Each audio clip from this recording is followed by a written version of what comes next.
Je nous encourage à former des vraies communautés. Arrêtez de vous appeler mon frère, parce que le frère, là, c'est un gros mensonge d'abord. Vous n'êtes pas frère. Vous êtes vos plus grands ennemis. Même les panafricanistes ne se parlent pas. Je connais des panafricanistes africains qui ne s'adressent pas à la parole. Lui, c'est un panafricaniste. Tu combats pour la cause des Africains.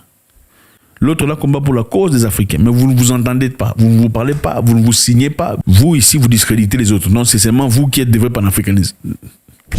Don't be afraid of the dark. Be careful with stars. Not every light is shining guide you, baby. Don't let them rain on your spark. Une chose de très impressionnant chez les Juifs est que vous ne verrez jamais un Juif aller chercher un business ou aller acheter du pain chez une tierce personne s'il y a une personne juive dans les parages qui vend le pain. Vous ne verrez jamais un Juif aller acheter du poisson chez une personne ailleurs, chez un Sénégalais, ou prenons un Allemand, ou un Hollandais. S'il y a un Juif quelque part, ou dans les parages, pas très loin, il ira d'abord chez le Juif, acheter là-bas. Et il y aura d'abord 17 mains avant de sortir leur argent et aller ailleurs. C'est-à-dire, l'argent juif parcourt 17 mains juives avant d'aller ailleurs. L'argent juif est gardé entre juifs. Donc, si le juif a besoin de pain, il va chercher chez un boulanger juif. Le juif a besoin d'habillement, il va chercher dans une maison d'habillement juive. Besoin de sécurité, il va chercher des sécurités de chez eux. Il a besoin d'allumettes, de peintres, de peu importe, de jardiniers. Il va d'abord s'assurer qu'il part dans sa communauté. Ok. C'est très impressionnant. Et c'est comme ça qu'on s'enrichit. On se met ensemble pour grandir et avancer en communauté. Il n'y a pas de concurrence. Ils ont une banque où vous pouvez aller demander de l'argent si vous êtes de leur communauté. J'ai besoin d'argent pour commencer l'entreprise. Et généralement, on te donne de l'argent. J'ai besoin d'$1 million. On te donne $1 million et pour rembourser, tu rembourses sans intérêt. Contrairement à vous, quand vous partez dans les banques traditionnelles, si on vous prête $10 000, il faudrait rembourser peut-être $15 000 avec intérêt. Chez eux, on te donne $10 000, tu rembourses $10 000. On te donne 50 000, tu rembourses 50. 100 000, tu rembourses 100 000. C'est leur façon d'opérer. C'est comme ça qu'ils évoluent. Et vous verrez, il peut y avoir 2 boulangers dans le même quartier. Ils ne sont pas ennemis. Ils se disent, bon, écoute, toi, tu vas te focaliser sur les pains boules. Moi, je me focalise dans les pains carrés. C'est-à-dire, tous les clients qui veulent du pain boule, ils vont chez toi. Ceux qui veulent des croissants et pains carrés viennent chez moi. Finalement, tu te fais de l'argent. En exclusivité, je me fais de l'argent au lieu de compétition. Pourquoi les Africains sont incapables de faire ça? Pourquoi quand une personne fait ce que tu fais, il faut immédiatement chercher comment le discréditer? Pourquoi tu dois nécessairement chercher à te séparer? Non, tu vois, moi c'est pas Dubaï, moi c'est en Turquie que j'achète, et puis leurs histoires là-bas, c'est pas ma qualité. Pourquoi êtes-vous obligé de salir les gens pour vous faire remarquer? Pourquoi c'est important de toujours monter sur les épaules de quelqu'un pour vous? Oh, d'ailleurs, nous, on est authentique. D'ailleurs, nous, on a les certificats, et eux n'ont pas. Je sais pas. C'est difficile à comprendre. Pourquoi cette communauté, la communauté où les gens sont incapables de marcher en communauté? Au fait, quelqu'un disait, si vous voulez réunir les Africains, c'est pour généralement corriger quelqu'un. Là, vous les réunissez pour corriger quelqu'un, pour danser, c'est-à-dire manger gratuitement et danser, ou pour insulter, détruire, corriger quelqu'un, son mauvais français, avec des fautes, pour danser, se saouler, donc s'amuser, la bêtise, les théâtres, la comédie, respect aux comédiens, mais la comédie stupide, ou bien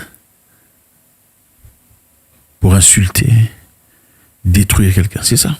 Vous voulez les réunir, c'est pour danser, manger, c'est pour corriger les français de quelqu'un ou pour insulter. Là, ils viendront. Mais dites-moi, venez, on va mettre 1 euro, 1 euro, 1 euro, 1 euro, 1 euro pour soutenir M. Moussavou dans son projet. Ah, pourquoi? Moi, je suis trop occupé. D'ailleurs, tout ça, l'argent, est-ce que son projet-là, si tout le monde met 1 euro, il y a 200 000 personnes, ça devient de trop. Est-ce que ça te regarde si ça devient de trop? Lui, il a seulement besoin de 20 000. Ça ne te regarde pas s'il en a de trop.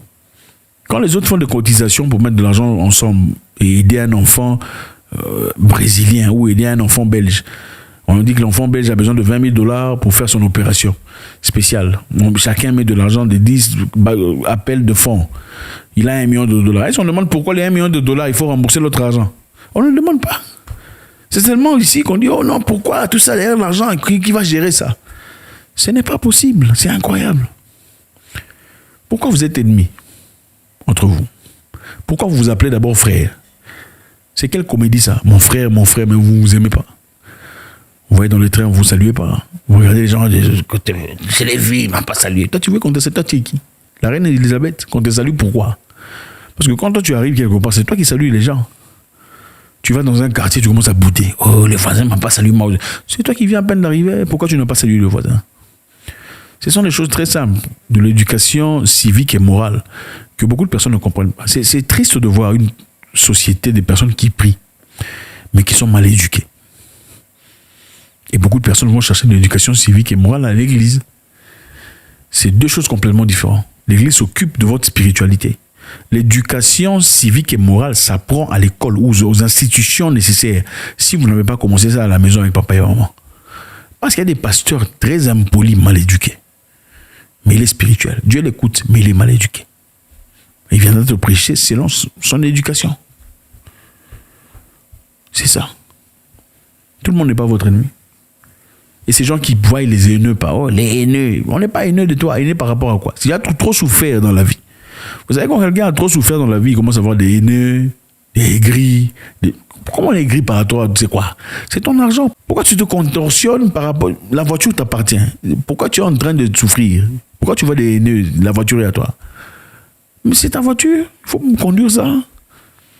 La maison, c'est à toi. Il n'y a pas de haineux ici.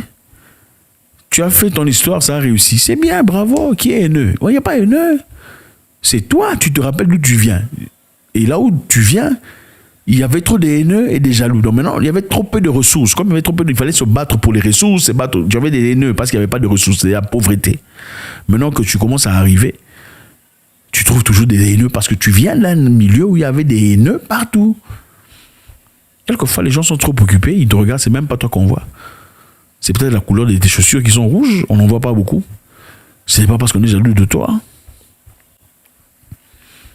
Je nous encourage à former des vraies communautés. Arrêtez de vous appeler mon frère, parce que le frère, là, c'est un gros mensonge d'abord. Vous n'êtes pas frère. Vous êtes vos plus grands ennemis. Même les panafricanistes ne se parlent pas. Je connais des panafricanistes africains qui ne s'adressent pas à la parole. Lui, c'est un panafricain. Tu combats pour la cause des Africains. L'autre là combat pour la cause des Africains. Mais vous ne vous entendez pas. Vous ne vous parlez pas. Vous ne vous signez pas. Vous, ici, vous discréditez les autres. Non, c'est seulement vous qui êtes des vrais panafricanistes. C'est quel combat, ça? Ça, c'est un combat francophone.